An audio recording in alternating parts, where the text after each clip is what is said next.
দেশজুড়ে কৃষি ও দুর্যোগ ব্যবস্থাপনায় গুরুত্বপূর্ণ ভূমিকা রাখবে বাংলাদেশের আবহাওয়া অধিদপ্তরের নতুন পূর্বাভাস।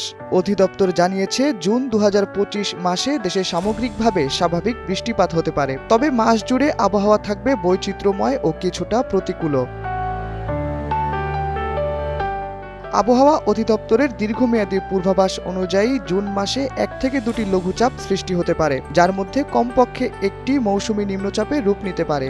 এসব লঘুচাপের প্রভাবে দেশের বিভিন্ন অঞ্চলে 6 থেকে 8 দিন পর্যন্ত হালকা থেকে মাঝারি ধরনের বজ্রঝড় বা কালবৈশাখী ঝড় হওয়ার সম্ভাবনা রয়েছে। তাপমাত্রার বিষয়ে পূর্বাভাসে বলা হয়েছে, এই মাসে দেশের কয়েকটি অঞ্চলে 1 থেকে 2টি মৃদু থেকে মাঝারি ধরনের তাপপ্রবাহ বয়ে যেতে পারে। দিন এবং রাতের তাপমাত্রা স্বাভাবিকের চেয়ে কিছুটা বেশি থাকবে, যা মানুষের স্বাভাবিক জীবনযাত্রা ও কৃষিকাজে কিছুটা প্রভাব ফেলতে পারে।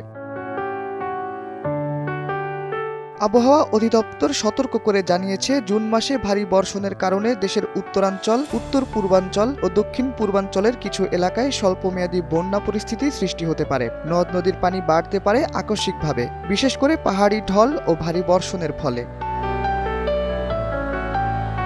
কৃষিকাজের ক্ষেত্রে গুরুত্বপূর্ণ কিছু তথ্য দিয়েছে আবহাওয়া অধিদপ্তর। জুন মাসে দৈনিক গড় বাষ্পীভবন হবে 3 থেকে 5 মিলিমিটার, যা ফসলের পানির চাহিদা মেটাতে সহায়ক হবে। এছাড়া গড় উজ্জ্বল সূর্যকিরণ 4 থেকে 6 ঘন্টা পর্যন্ত থাকতে পারে, যা আলোর দরকারি ফসলের জন্য ইতিবাচক হবে।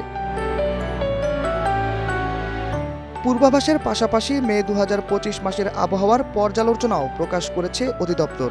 সেখানে দেখা গেছে, দেশে স্বাভাবিকের চেয়ে 62.9% বেশি বৃষ্টিপাত হয়েছে। এছাড়া দক্ষিণ পশ্চিম মৌসুমী বায়ু 24 মে কক্সবাজার উপকূল অতিক্রম করে এবং 31 মের মধ্যে সারা দেশে বিস্তার লাভ করে, যা জুন মাসের আর্দ্রতা ও বৃষ্টিপাত পরিস্থিতিতে সরাসরি প্রভাব ফেলবে। এই বৈচিত্র্যময় আবহাওয়ায় কৃষক, স্থানীয় প্রশাসন ও দুর্যোগ ব্যবস্থাপনা সংস্থাগুলোকে অগ্রিম প্রস্তুতি নেওয়ার পরামর্শ দিয়েছে আবহাওয়া অধিদপ্তর।